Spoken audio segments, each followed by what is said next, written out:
Qual a importância da família na ótica espiritual aos olhos de Deus e à luz, é claro, do que a Bíblia ensina? Olha, muita gente só enxerga o valor emocional, sentimental da família, eu entendo isso, mas o problema desta, digamos, avaliação é que a Bíblia somente é boa quando as circunstâncias elas respaldam tal sentimento. Quando existe crise, problema de relacionamento e uma série aí de outros problemas, de fatores que contribuem para que as emoções se desgastem, o valor atribuído à família é seriamente comprometido. Então, atribuir à família apenas o valor sentimental pode ser, sim, algo traiçoeiro. Pode ser, viu? Algo traiçoeiro. Precisamos ir além disso e entender o valor que o Pai Celestial, ele agregou à família. Então, somente então, poderemos trabalhar o valor emocional, permitindo que ele se alinhe ao que as Escrituras Sagradas nos ensinam. Portanto, para consolidar aí o conceito de valor familiar, eu quero conversar um pouco com você, bater um papo com você sobre algo muito importante, que são os princípios e valores bíblicos acerca da família. Deus pensa em termos de família. O Senhor, ele não trata apenas com indivíduos, mas também com famílias. É claro que a salvação é individual, eu sei disso. Está na Bíblia, está na palavra. E a fé e a escolha com as suas consequências também é. O juízo vindouro também tem essa característica e é por isso que a palavra de Deus declara: assim, pois, cada um de nós dará conta de si mesmo a Deus. Romanos 14:12. Contudo, quando falamos a respeito de propósito, não de responsabilidade, eu falei de propósito, percebemos que a Bíblia apresenta um Deus que pensa em termos de famílias e não apenas de indivíduos. Quando o Senhor chamou o patriarca Abraão, na ocasião ainda chamado de Abrão, viu? E fez com ele uma aliança. Ainda que estivesse tratando com um indivíduo, estava também focando aonde? Na família. Ora, o Senhor disse a Abrão: sai da tua terra, da tua parentela e da casa de teu pai para a terra que eu te mostrarei. E eu farei de ti uma grande nação, abençoar-te-ei e engrandecerei o teu nome e tu ser uma bênção. Abençoarei os que te abençoarem e amaldiçoarei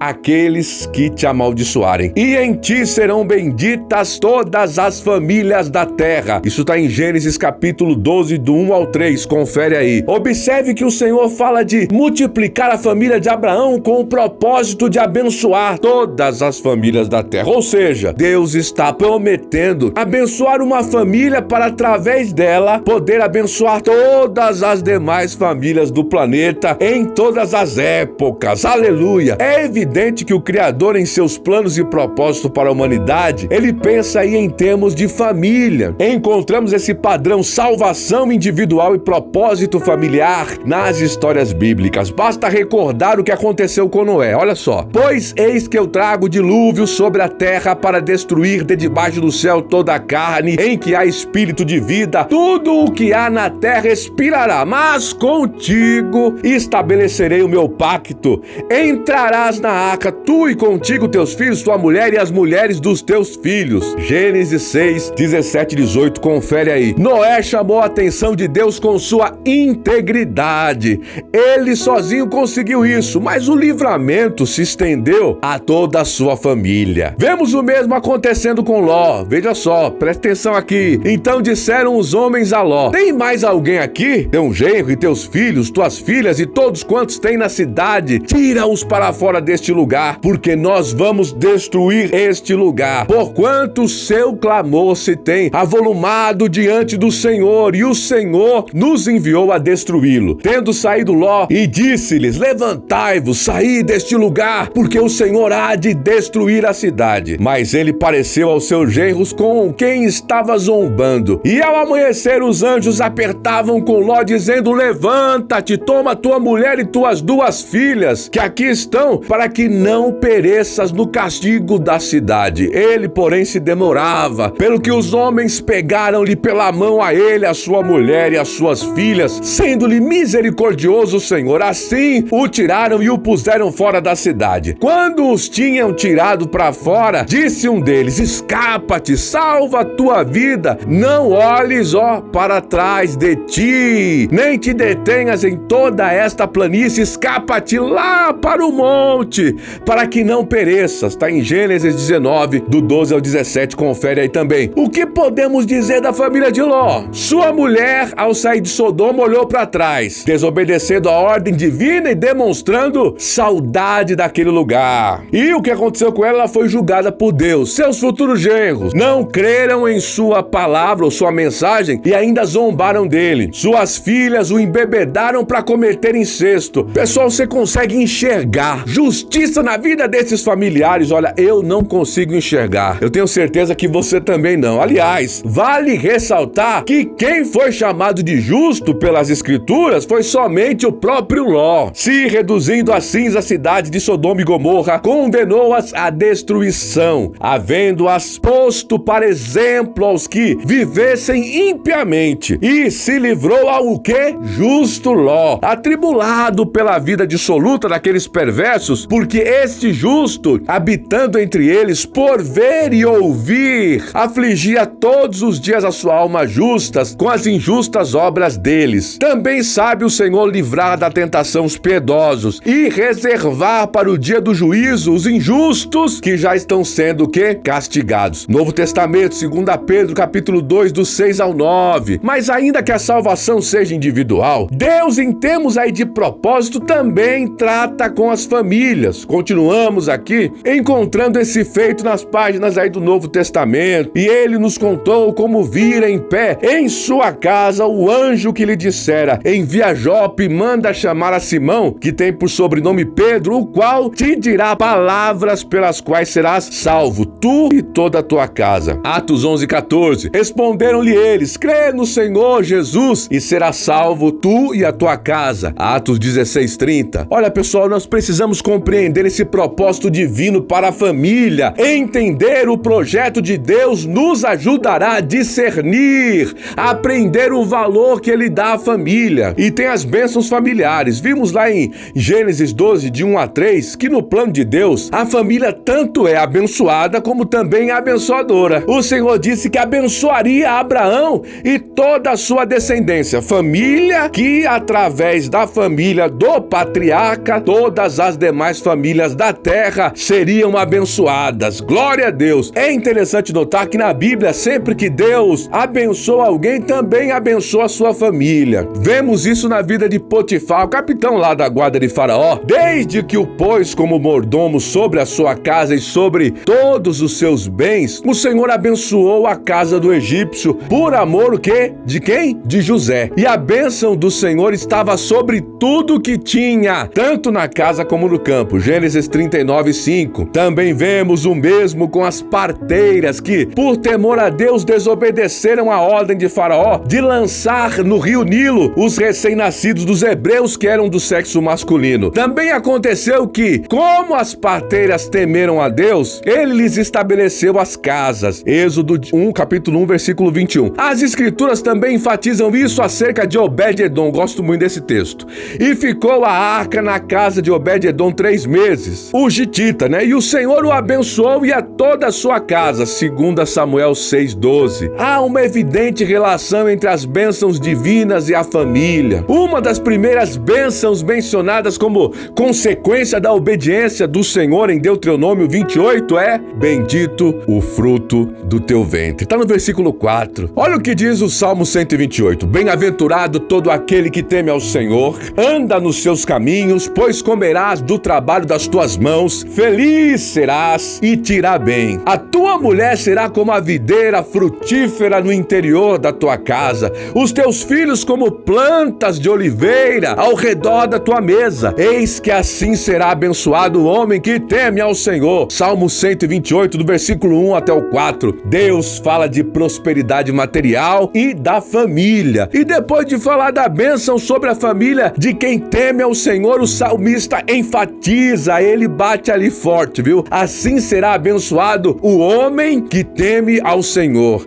A bênção da família parece vir até mesmo antes das outras. Sejam os nossos filhos, na sua mocidade, como plantas bem desenvolvidas, e as nossas filhas como pedras angulares lavradas, como as de um palácio. Estejam repletos os nossos celeiros, fornecendo toda a sorte de provisões. As nossas ovelhas produzam a milhares e a dezenas de milhares em nossos campos, os nossos bois levem ricas cargas, e não haja assaltos, nem sortidas, nem clamores em nossas ruas. Bem-aventurado o povo a quem assim sucede, bem-aventurado o povo cujo Deus é o Senhor. Salmo 144, do 12 ao 14. Olha, observe que tem algo muito interessante aqui, nessas escrituras, que Deus não somente Ele abençoa a família, mas também Ele vê aí a própria família em si mesmo como uma bênção oferecida aos homens. Olha que coisa linda! Deus faz que o solitário viva em família.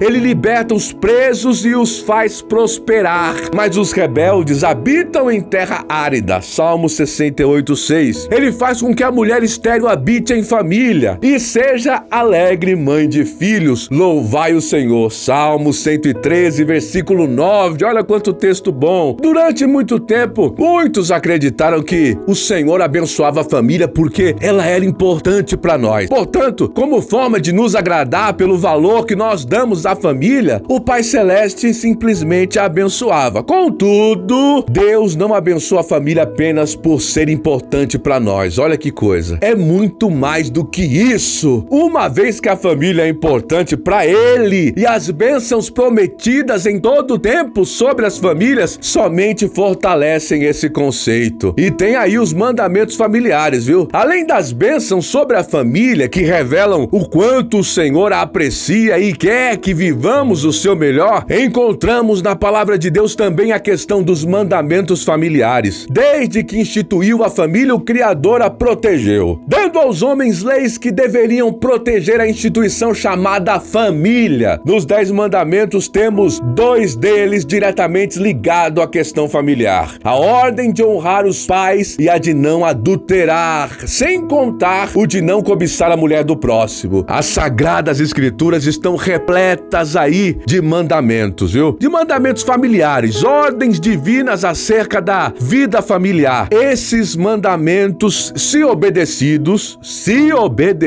eu quero enfatizar, eles trazem bênção sobre a vida daqueles que o praticam. Por outro lado, a quebra desses mandamentos, que denomino pecados familiares, também trarão consequências diferenciadas. A ordem divina de honrar os pais, por exemplo, é chamada de o primeiro mandamento com promessa. Vós, filhos, sede obedientes a vossos pais no Senhor, porque isso é justo. Honra a teu pai e a tua mãe, que é o primeiro mandamento com promessa, para que te vá bem e sejas de longa vida sobre a terra. Efésios capítulo 6, do 1 ao 3. Obedecer aos mandamentos que protegem a família nos farão ser bem-sucedidos em tudo e ainda aumentar nossos dias de vida, prosperidade, longevidade. Meu amigo, tá tudo num pacote só. Glória a Deus, aleluia. Os filhos devem a seus pais não apenas obediência, mas também honra. Ao se casarem, os filhos deixam pai e mãe e se unem ao seu cônjuge. Isso põe fim à necessidade de obediência, claro, mas não de honra. Honra não, viu? Honra não acaba nunca. Mas, se alguma viúva tiver filhos ou netos, aprendam eles primeiro a exercer piedade para com a sua própria família e a recompensar seus progenitores, porque isto é agradável a Deus. 1 Timóteo 5:4. Os filhos, eles devem recompensar seus pais. Presta atenção nisso, filho. Os pais que os criaram, quando esses chegarem à velhice, devem suprir seus progenitores, ainda que não devam mais a obediência de quando viviam sob seu teto. Eles devem honra sempre. Além dos mandamentos que determinam a conduta dos filhos para com os pais, também encontramos na Bíblia os mandamentos que determinam a conduta dos pais para com os filhos, viu? Especialmente a ordem de criá-los no temor do Senhor. E vós, pais, não provoqueis a ira de vossos filhos, mas criai-os na disciplina e admoestação do Senhor. Tá em Efésios capítulo 6, versículo 4. Que o bispo governe bem a sua própria casa, tendo seus filhos em sujeição com todo respeito. Pois se alguém não sabe governar a sua própria casa, como vai cuidar da igreja de Deus? 1 Timóteo 3, versículo 4 e 5. Também há mandamentos dados por Deus para os cônjuges. O marido deve amar sua mulher, honrá-la e tratá-la de forma correta. A esposa deve submeter-se e respeitar seu marido. Assim devem os maridos amar as suas próprias mulheres, como a seus próprios corpos. Quem ama a sua mulher, ama-se a si mesmo. Efésios 5:28. Vós, maridos, amai a vossas mulheres e não as trateis asperamente. Colossenses 3:19. Vós, mulheres, submetei-vos a vossos maridos, como ao Senhor, porque o marido é o quê? A cabeça da mulher, como também Cristo é a cabeça da igreja, sendo ele próprio o salvador do corpo. Mas assim como a igreja está sujeita a Cristo,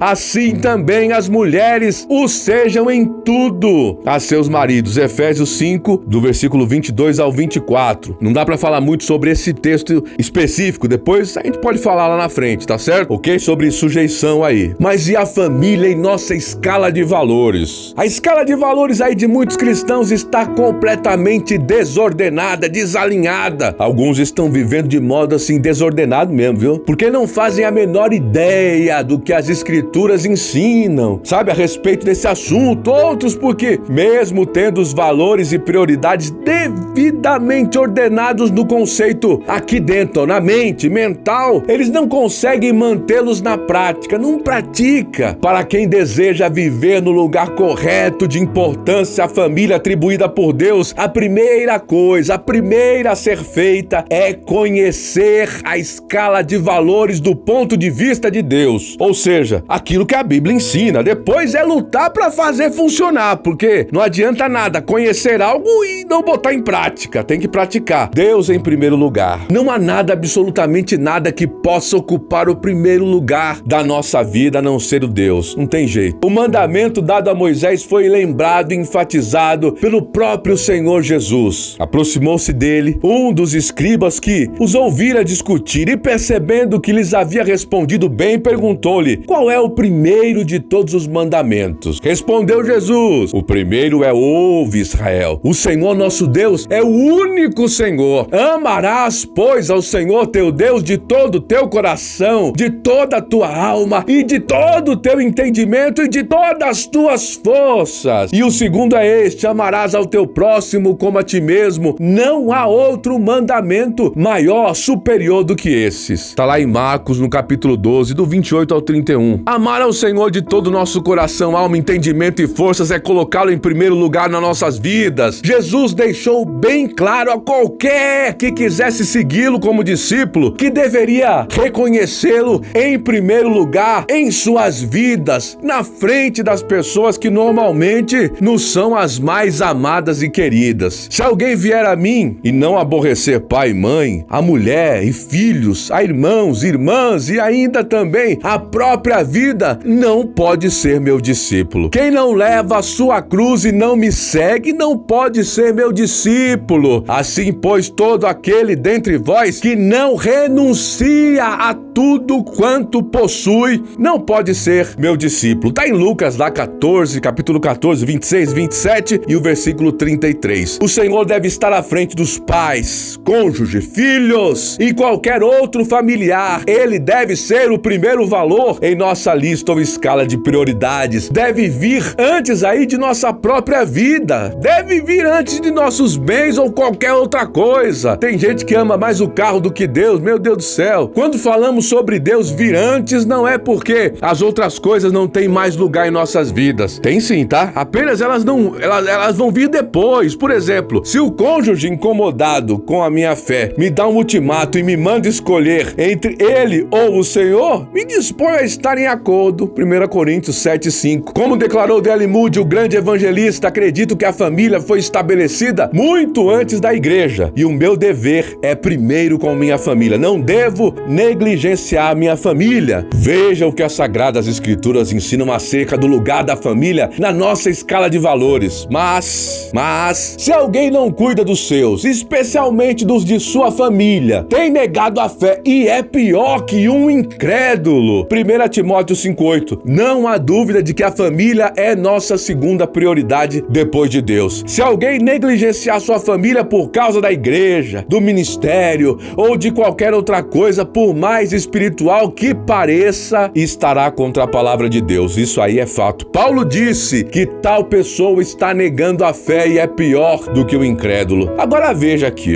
presta atenção, fica comigo. O apóstolo estava falando com os crentes que iam à igreja, mas estavam negligenciando o lar. Logo concluímos que a família vem antes da igreja na nossa escala de valores. Não há um outro texto que mostra claramente a família como uma prioridade antes da igreja e do ministério. É o conselho pastoral que Paulo queria estender aí a todos os ministros debaixo da supervisão de Timóteo. É necessário, pois, que o bispo seja irrepreensível, marido de uma só mulher, viu? Que governe bem a sua própria casa, tendo seus filhos em sujeição com todo respeito. Pois se alguém não sabe governar a sua própria casa, como é que ele vai cuidar da igreja de Deus? Não faz sentido. 1 Timóteo 3, capítulo 3, versículo 2, 4 e 5. Observe que o homem de Deus ele deve ser exemplar quanto à sua família, fiel à sua esposa e governando bem sua casa e seus filhos. Caso contrário, não poderá cuidar de igreja nenhuma, nem de ministério. Não tem como. A palavra de Deus não deixa a menor sombra de dúvida quanto ao lugar que nossa família deve ter na nossa escala de valores. Mas muitos cristãos aí têm negligenciado a sua família. Muitos pais que não dão tempo, atenção a seus filhos, se queixam de vê-los desviados. Oh, meu Deus do céu. Mas não se percebe que estão andando em desordem. Há esposas perdendo seus maridos e vice-versa, o que mais se vê hoje, porque não os colocaram no lugar certo na sua escala de valores. É hora, pessoal, de a gente ordenar os nossos passos e darmos atenção, honra, dedicação devidas à família, trabalho em terceiro lugar. É impressionante aí a facilidade com que a gente se leva aos extremos, né? Uma hora tá no extremo, outra hora tá em outro. De um lado, temos na igreja pessoas que são viciadas em trabalho, cujas vidas elas não estão em ordem, pois desrespeitaram a escala bíblica de valores, pondo o trabalho em primeiro lugar. De outro, temos aqueles que relegaram ao trabalho o último lugar na sua escala de valores, ou que nem mesmo colocaram o trabalho em suas prioridades. Quando a Bíblia fala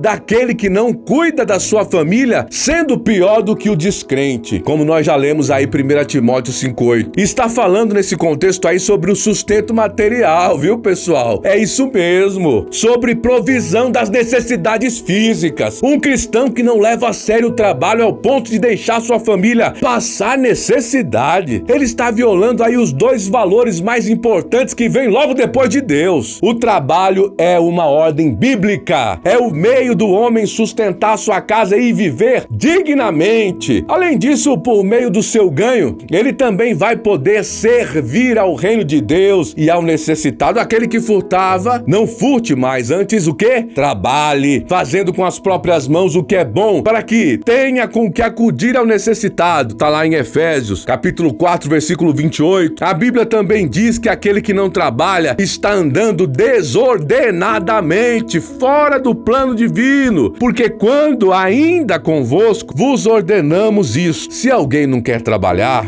também não coma. Pois de fato estamos informados de que entre vós há pessoas que andam desordenadamente, não trabalhando, antes se intrometem na vida alheia. A elas, porém, determinamos e exortamos no Senhor Jesus Cristo que, trabalhando tranquilamente, comam o seu próprio pão. Segundo aos Tessalonicenses 3, do 10 ao 12. O mandamento de Deus é claro: quem não trabalha não deve ser sustentado pelos outros, tá? Cada homem tem a obrigação e a responsabilidade aí de se envolver com o trabalho. Isto não apenas o proverá quanto às suas necessidades, mas sim ocupará corretamente o seu tempo, livrando aí de outros problemas, viu? Porque oficina, mente vazia é oficina do diabo, tem que estar ocupado. Paulo se orgulhava de nunca ter sido um peso para ninguém, viu? E de suas próprias mãos, seu trabalho, ele ter tirado proveito e sustento. Tá lá em Atos 20, 34. Mesmo quando Deus chama alguém para o ministério de tempo integral, o que também é trabalho, viu, pessoal? Isso é trabalho. Deve-se ter a sensibilidade de reconhecer que, em determinados momentos, devido à falta de recursos, nada há de errado em se trabalhar aí em uma outra área, até que as condições de sustento elas possam mudar. Foi isso que aconteceu com Paulo em Corinto. Quando nós vemos aí em Atos, no capítulo 18, no versículo 1 ao 5. Na vida dos que se dedicam de tempo integral, o ministério se enquadra na prioridade trabalho. A pessoa que está em tempo integral é trabalho, pessoal. Jesus, ao enviar seus discípulos para pregar e ministrar ao povo, aplicou eles o termo trabalhadores e mencionou o seu direito de salário, que é a recompensa legítima do trabalhador. Mateus capítulo 10, do 7 ao 10. E falando sobre isso, eu me recordo aqui que quando eu e minha esposa fomos enviados pelo ministério que fazemos parte, lá para Rondônia, lá para Porto Velho, na região norte do Brasil, para iniciarmos a primeira igreja Verbo da Vida lá em Rondônia, lá na capital Porto Velho, nós fomos lá, pessoal, nós deixamos tudo. Eu tive que sair do meu trabalho aqui, né, o trabalho que eu posso dizer, trabalho secular, me desligar em Recife, que eu estava em Recife, eu e minha esposa, e deixamos os móveis, vendemos os móveis, tivemos que nos desfazer dos móveis, tal, e levar só os livros, levar as roupas, aquilo que era mais importante que podíamos levar, porque era muito longe, era pro outro lado, na região norte. E aí quando chegamos lá, pessoal, não conhecíamos ninguém, nós estávamos indo implantar uma igreja, pessoal, meus amados. E o que acontece é que você tem que arregaçar as mangas e trabalhar mesmo, não tem jeito. Então, não tinha como tirar financeiramente o sustento na igreja, que seria correto, não seria errado, se a igreja pode lhe sustentar, é perfeito. Isso não é errado, como eu disse aqui. O ministério em tempo integral, ele se enquadra na questão de trabalhadores. Mas como não tinha, eu tinha que arregaçar as mangas. Então aqui no Recife mesmo, eu já tinha entrado em contato com empresas para quando eu chegasse em Porto Velho, eu já começasse na frente, trabalhando, e foi o que eu fiz. E já fui trabalhar na minha área comercial, na minha área de vendas, e depois continuei trabalhando, tanto no secular como na igreja. E os estudantes, os jovens estudantes, né? Porque é uma confusão aí para alguns estudantes crentes, eles não sabem onde devem colocar os seus estudos nessa escala, considerando que o estudo é um meio de profissionalização e preparo para melhores trabalhos. Aí você vai fazer o quê? Coloca aí na escala no lugar do trabalho, jovem. Porém, algumas famílias conseguem manter seus filhos somente estudando. Tem gente que consegue, tem família que consegue. O jovem só estuda, mas tem outros que tem que trabalhar e estudar na sua maioria. Portanto, olha, pega isso aqui. Devemos aconselhar e encorajar nossos jovens que enfrentem a correria de exercer as duas atividades, pois independentemente da necessidade financeira, o trabalho engrandece e amadurece a pessoa. Se dermos o valor devido a cada uma dessas atividades, mantendo-as em ordem na escala de valores e respeitando esta ordem em nosso dia a dia, deixaremos de ter muitos problemas. Nós vamos evitar muita bronca, muito problema, pode estar certo disso, viu? Esses problemas que já têm incomodado muita gente. O trabalho tem o propósito de servir ao cuidado familiar, mas requer muita atenção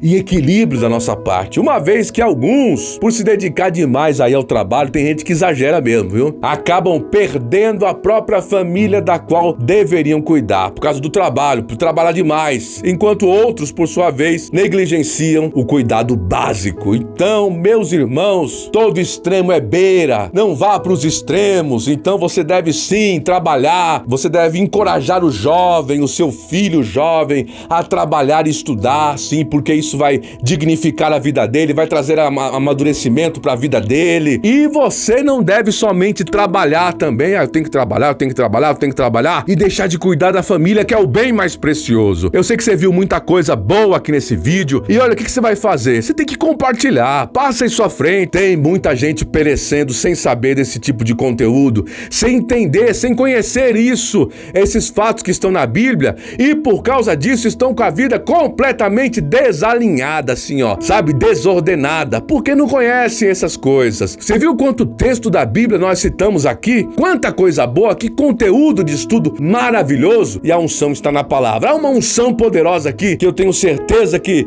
está tocando você, sua família, então passe em sua frente, tá bom? Se inscreva no canal, não deixe de se inscrever, acione o sininho, para que você possa estar recebendo todo o nosso conteúdo aqui, que sempre vai ter conteúdo da parte de Deus, em linha com a Bíblia, viu, crente bereano? Você aí, quando ouvir uma ministração, quando ouvir dessa pessoa que vos fala, ou de qualquer outra, viu? Quando você ouvir, você vai e pesquisa na Bíblia, tá? Abre lá o texto e vê se realmente condiz com a palavra, tá certo? Seja firme nisso, muito firme nisso. E quando for verdade, que você vê que é verdade, que realmente condiz, agarra firme como um bulldog. Não solta não, não solta a verdade. Amém? Honra essa palavra, Deus é bom, essa palavra funciona, essa é a palavra palavra da fé que pregamos. Então vai pra cima com tudo. Seja abençoado pela prática da palavra. Dê seu like aqui, porque dessa forma o YouTube entende que o conteúdo é relevante. E aí dessa forma ele vai mostrar para outras e outras pessoas. Comenta aqui embaixo, faz seu comentário, compartilha, se inscreve. Bom, eu falo mesmo, tem que falar, porque nós somos aí uma família, amém? Nós somos a família de Deus, independente de denominação de qualquer coisa, ok? Independente de qualquer coisa mesmo. Eu quero somente trazer essa palavra aqui para abençoar, para tocar pessoas. Não é a minha palavra, tá? Eu sou só um instrumento, é a palavra de Deus. Eu sou uma ferramenta na mão dele para tocar a tua vida. Eu me coloco à disposição para tocar você, para tocar sua família e seus familiares, amigos, todo mundo, tá bem? Amém? Então um grande abraço para você